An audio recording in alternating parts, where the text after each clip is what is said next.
కొంత ఒక టెక్నాలజీని కూడా యూజ్ చేసుకుని ఫర్దర్గా అంతా ఒకేసారి మీకు చెప్పిన మేడం ఏంటి గాల్లో మేడలు కడుతుంది అనుకుంటారు, కానీ గాల్లో మేడలు కాదు, భూమి మీద మేడే కడతాం డెఫినెట్గా.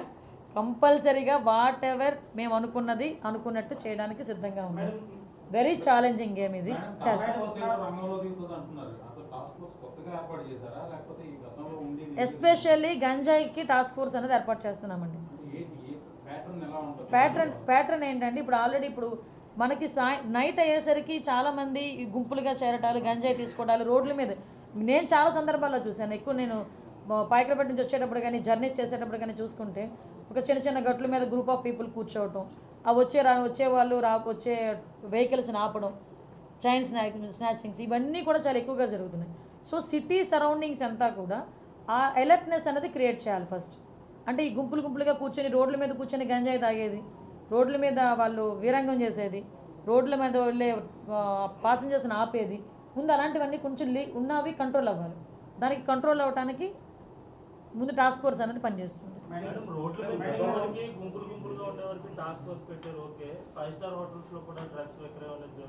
అమ్మ ఇంకోటి కూడా చెప్తున్నా, ఇప్పుడు ప్రతి ఒక్క చోట పోలీసులు వెళ్ళి కూర్చొని చూడలేరు. ఎస్, నేను అది సిటిజన్ పార్టిసిపేషన్కి కూడా నేను ఇంకొకటి కూడా మేము మాట్లాడుకున్నాం. ఎవరైతే గంజాయి విషయంలో ఇన్ఫర్మేషన్ ఇస్తారో వాళ్ళకి ప్రైజ్ మనీస్ కూడా మేము ప్రకటించడానికి కూడా సిద్ధమే. Yes, exactly. మీకు వీలైతే టోల్ ఫ్రీ నెంబర్ కూడా ఇమీడియట్గా మీకు ఒక 10 daysలోనే, అంటే నీ ఛార్జ్ తీసుకుని 1 week 10 days కూడా అవసరం లేదు, నాకు 1 weekలోనే ఒక టోల్ ఫ్రీ నెంబర్ చెప్తాం. ఎవరైనా ఇన్ఫామ్ చేసింది కరెక్ట్ అయితే కనుక ఇన్ఫామ్ చేసిన వాళ్ళకి గోప్యంగా ఉంచుతాం, వాళ్ళని ఏదో బహిర్గతం చేయం. టాస్క్ ఫోర్స్లో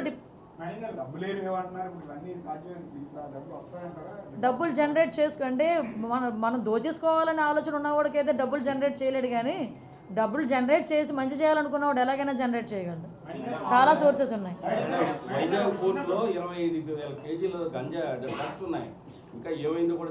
నేను ఇందాక అడిగానంటే సిబిఐ ఎంక్వైరీ, ఇందాక సిపి గారిని అడిగాను ఆ విషయం కూడా, ఏంటి దాని పరిస్థితి ఏంటని అడిగితే సిబిఐ ఎంక్వైరీలో ఉందన్నారు. నేను ఒకసారి అది కూడా తెప్పించుకుంటాను.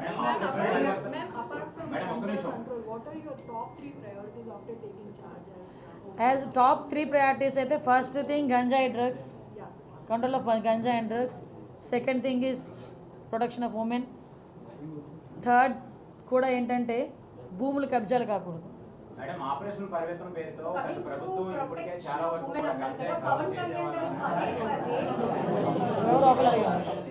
చెప్పమ్మా కన్నా.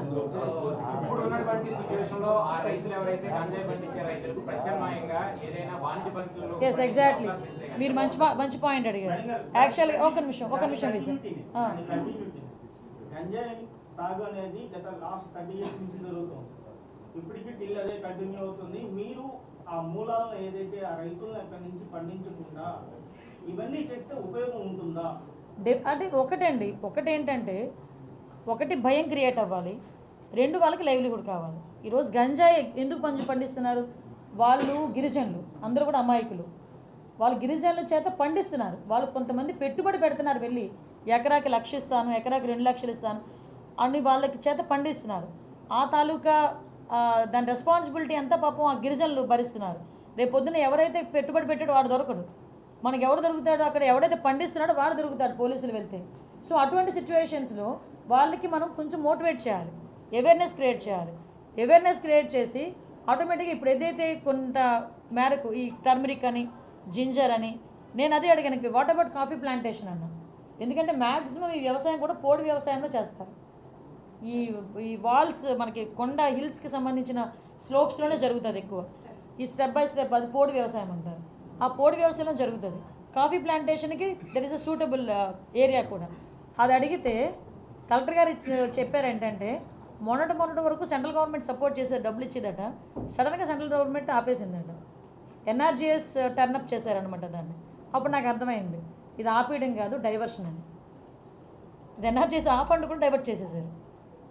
అంటే పేదోడు తినే కూడును కూడా డైవర్ట్ చేసేస్తున్నారంటే వీళ్ళు ఒకసారి ఆలోచించండి.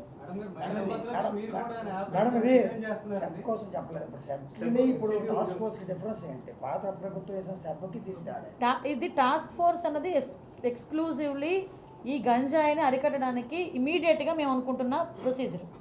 ఓకే, ఇప్పుడు రెగ్యులర్గా ఉన్న పోలీస్ డిపార్ట్మెంట్ వర్క్స్ రెగ్యులర్గా జరుగుతూనే ఉంటాయి, కానీ ఇది స్పెషల్గా మనం టేకప్ చేస్తున్న వర్క్ ఎక్స్క్లూజివ్లీ వైజాగ్లో.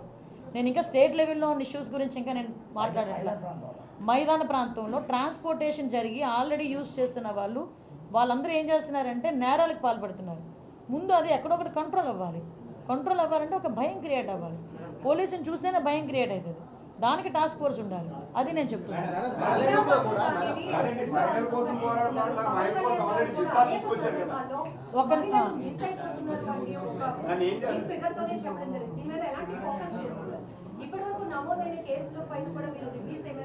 లేదమ్మా, కంపల్సరీ ఎంక్వైరీ చేస్తాం. ఇప్పటివరకు నమోదైన కేసుల గురించి కూడా ఎక్కడెక్కడ మిస్ అయ్యారు ఏంటి అన్నది కూడా చాలా క్లియర్గా మేము ఒకసారి మానిటర్ చేసుకుంటాం.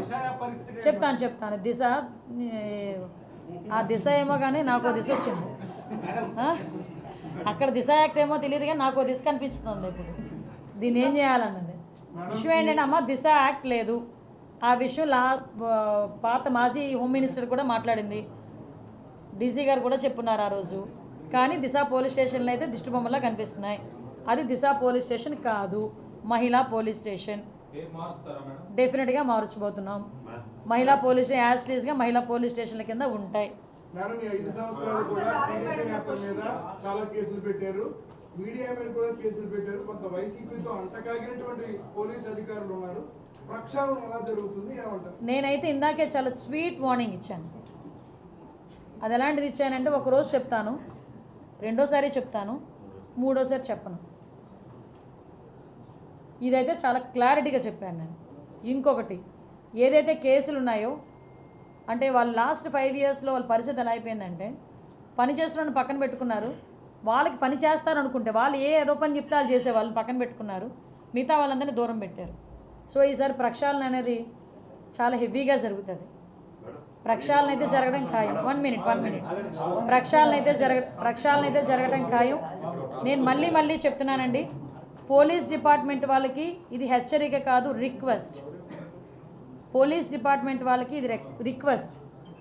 మీకు ఇంకా వైఎస్ఆర్సీపీ మూలాలు ఉంటే కనుక ముందు మేము తొలగించుకోలేకపోతున్నాము అనుకుంటే కనుక పక్కకి తప్పుకోండి. ప్రజల గురించి పనిచేసే వాళ్ళని, ప్రజా సంక్షేమం గురించి పనిచేసే వాళ్ళని మేము తెచ్చుకొని మేము పని చేయించుకుంటాం. ఇది request, not a warning. For more videos like this, subscribe Big TV channel.